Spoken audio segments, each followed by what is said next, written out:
Welcome back, my sweet revenants. Yes, it's me again, Lilith Thorne, here to greet you tonight. Oh, don't worry about Sebastian. His crooked shadow still casts tenderly over us all. But while we tell the tale of this poor doll, you'll remain at my mercy. But before we continue with this chilling story, I must warn you, dear revenants. Today's episode will touch on themes both unsavory and upsetting, as many of our tales here in the Adevilios Archives do. But this one goes deeper than that. Her pain, her vulnerability, and the violation she suffers will not be graphic, but they will be clear. If stories of abuse and manipulation unsettle you, if the idea of someone being used and broken turns your stomach, then consider this your lantern in the dark. Our heroine will have her vengeance. Our monster will be slayed in due time. But to get there, we will first walk barefooted on broken glass. Now, with all unpleasantries aside, let us return to our story. We left off where Ilaro found our poor Syrenna in a precarious situation, and it seemed as though he would be livid. But instead, he seemed thrilled. Let us return to them, and again, my sweet revenants, steady yourselves for this one. I will walk on the same broken glass with you. Evelyn? I wish I had the words to ask questions, but the look in his eyes terrified me. He wasn't upset. He was thrilled. I've seen him around while I work, hovering around me, always just out of reach, but never out of sight, and never has his lips curled with such a grin as now. Has he been waiting for me to make a mistake this whole time? I'm sorry, Master. I don't know what came over me.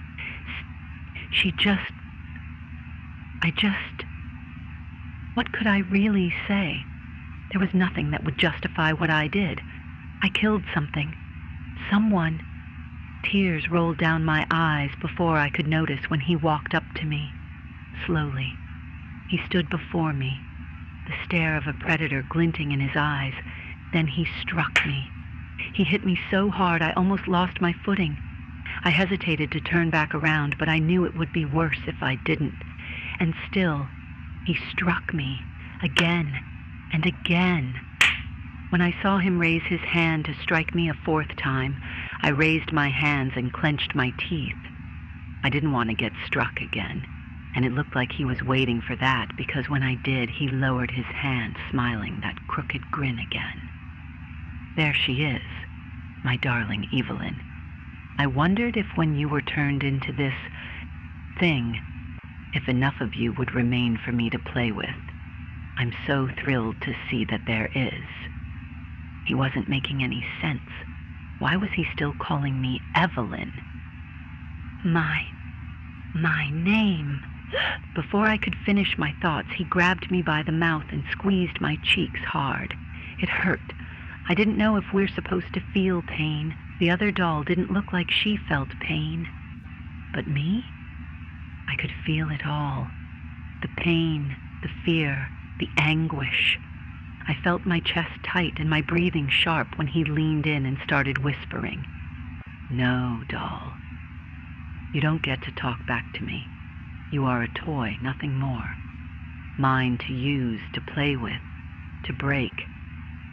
I struggled to get away, but he held me back, turned me, pinned me down against the desk before tearing at my skirts and dress. He pulled my head back by my hair while I cried and tried to scream.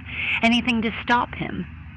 And now you get to learn all over again, he whispered, his breath hot and sour against my ear. What it means to belong to me. He used me. I could feel how heavy the silence was after he was done with me, and it provided little comfort. All I could hear at that moment was the sound of my breath, ragged, broken, wrong. It was the only other thing I could focus on, other than the ticking clock at the wall and the dull hum in my ears. I didn't know how long I just laid there for, face pressed against the cold wood of the desk, skirts bunched at my hips. Everything ached in ways that made me want to crawl out of my own skin. I didn't cry anymore. I couldn't. After a while, the tears just stopped. I don't know if I just ran out of them, or maybe I just realized they didn't help. The more I wept, the more he seemed to like it. Oh, how delightful it is to know you're still good for something, Evelyn. I didn't respond. What would be the point? If I begged, he'd get a kick out of it. If I submitted, he'd get angry again. Either way, he still acted like he wasn't talking to me.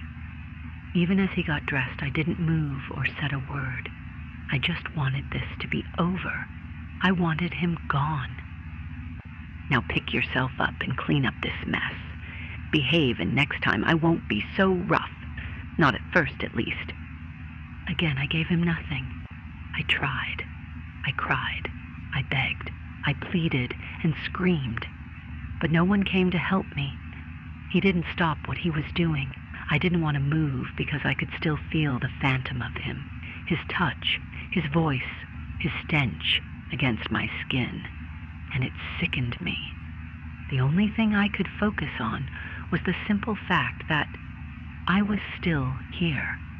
Despite what he just did to me, I was still here now. That meant something. It had to mean something. Make sure she cleans up and gets back to work. Someone has to clean this mess after all. He finished getting dressed and he opened the door to leave. My fear and anguish turned to anger when I heard the voice of Balthazar answering him in return. He was there? He knew what was happening, what Ilario was doing to me, and he just stood there, waiting. Come now, girl, gather yourself and clean up. Master Ilario has need of this room, and you've made a right mess of it. It took me a moment before I could stand to fix my skirts, but I refused to be lying like this any longer. Balthazar's words were cold, but it was enough to shock me out of my fear. That he would stand there and do nothing while I screamed and cried was one thing, but that he would have the gall to treat me like that. I didn't care what I was.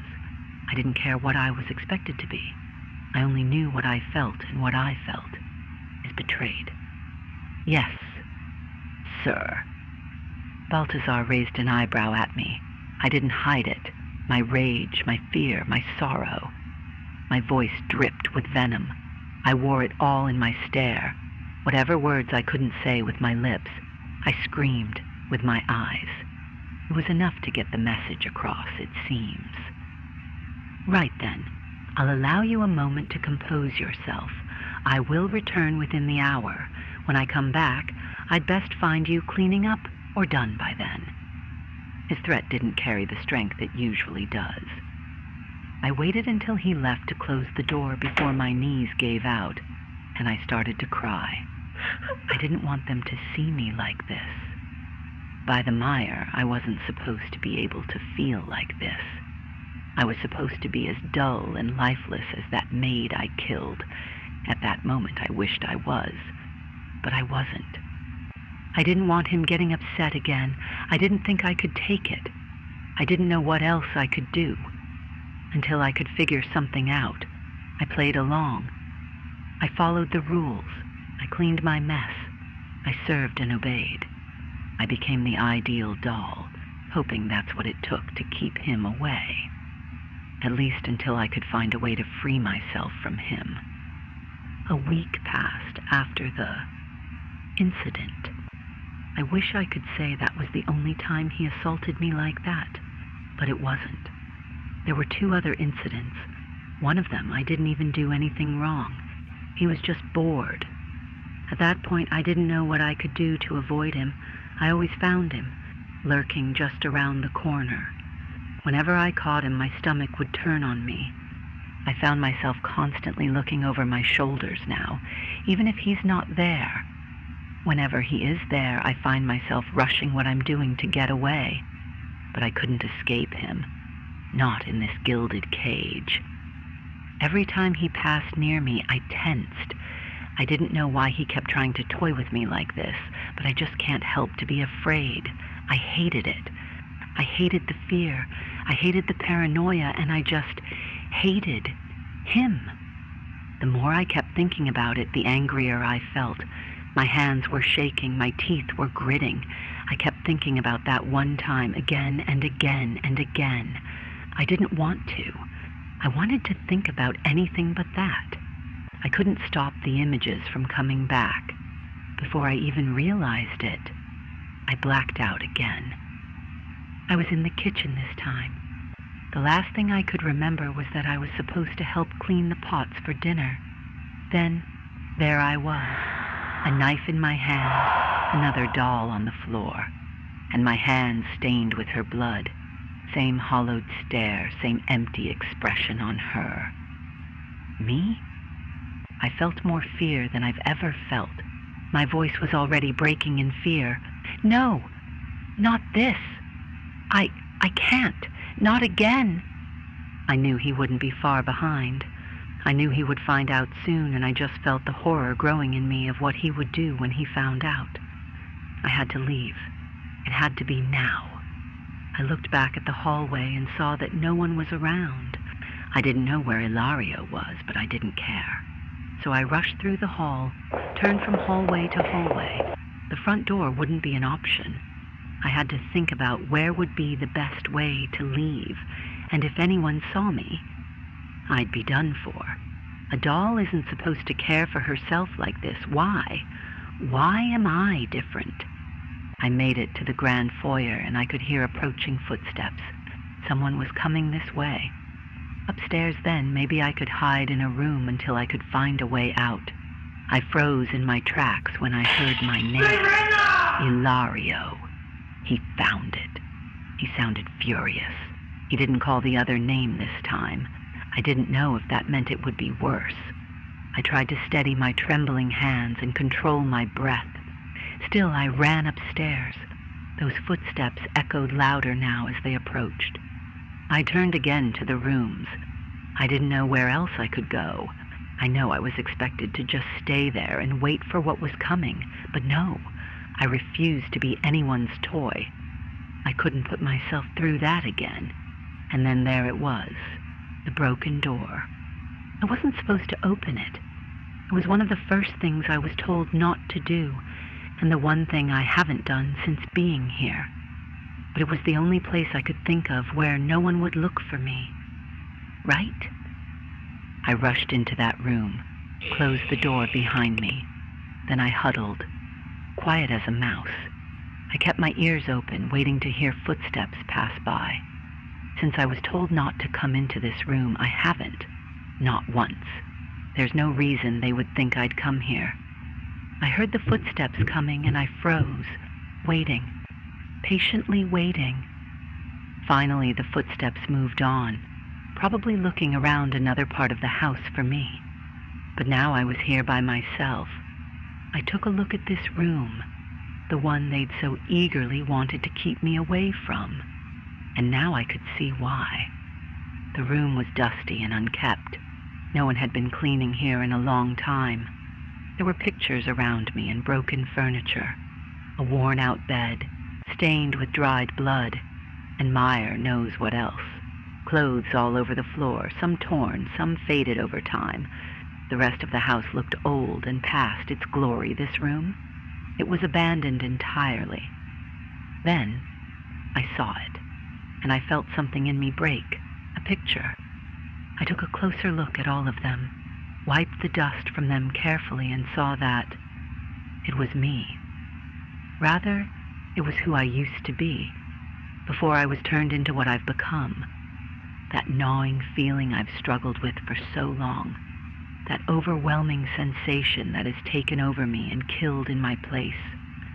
It grew louder, sharper, and I was finally attuned to it. The twisted flashes, the nightmares, the feelings of rage, hate, and fear. It was all clear now. I could see the images running in my head like the clearest picture show I've ever seen.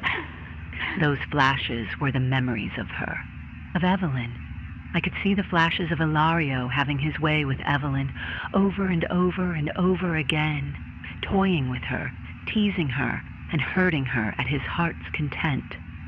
And then I saw her, lying on the bed, curled into herself, her back filled with cuts, and she was crying, afraid. She wanted to disappear. She felt like I did, but she had it much worse. Ilario wasn't some magnanimous master to her. He was her brother. And then I could see the memory that I woke up to so clearly.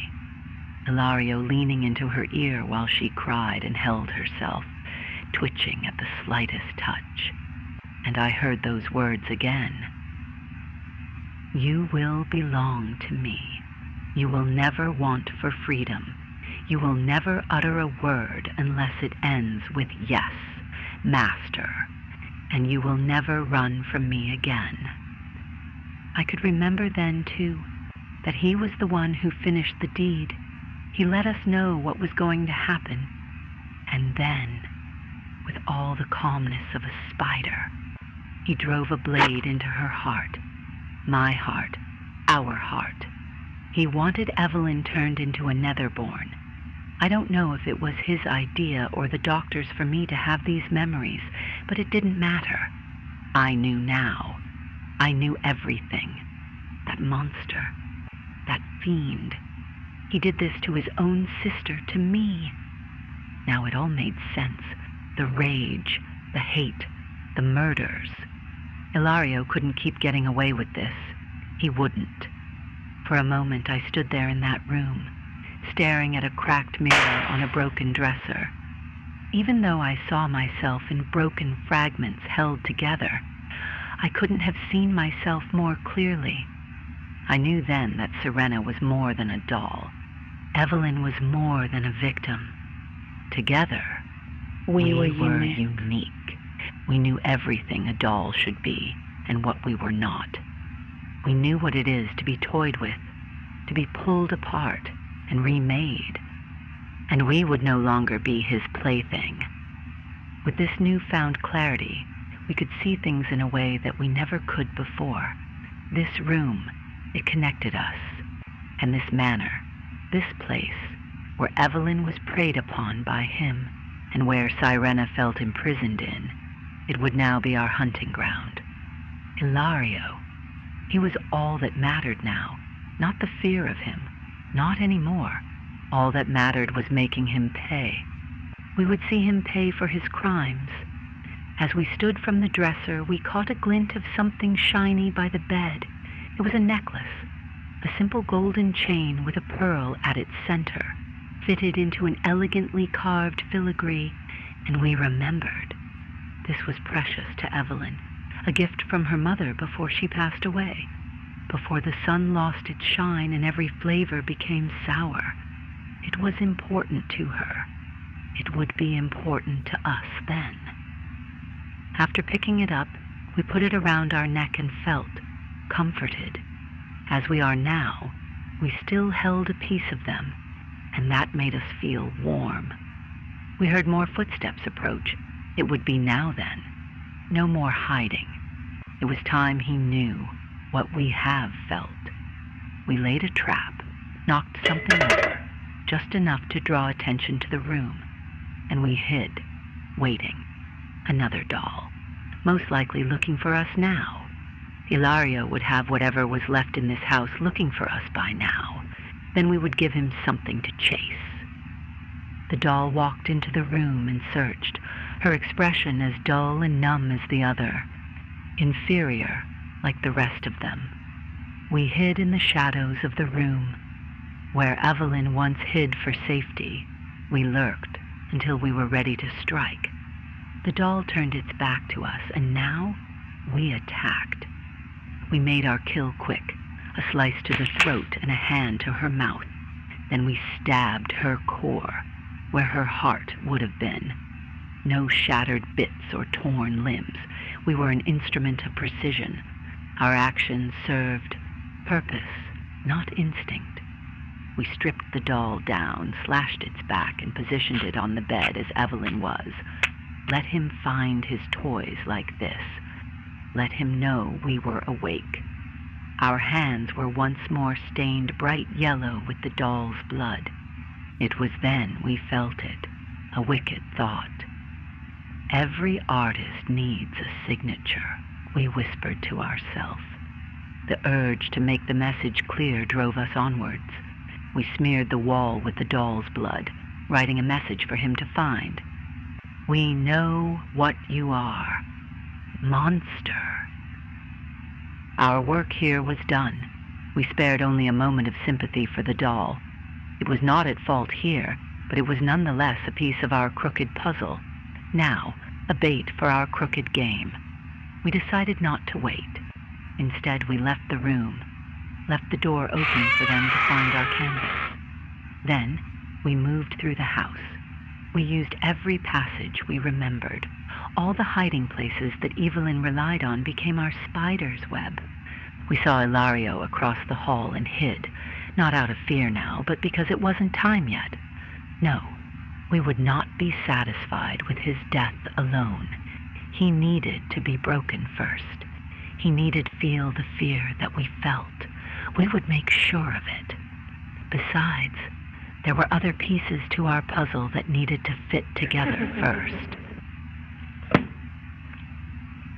Well now, what a deliciously harrowing tale we've shared tonight. My sweet revenants. Pain has a way of carving space inside us, don't you think? And in that hollow, sometimes, something new is born, not weaker, only sharper, hungrier. Syrenna is no longer the trembling doll we first met. She has remembered what she was made to forget. And soon, the monster will remember fear. If tonight's story left a mark on you, whisper it to the shadows. Rate, review, and feed the ever-present algorithm beast. It grows stronger with every drop of attention. And you do want to keep its hunger satisfied, don't you? And for those who wish to walk deeper into our archives, into darker tales left unspoken, and truths too sharp for the public ear, join our coven.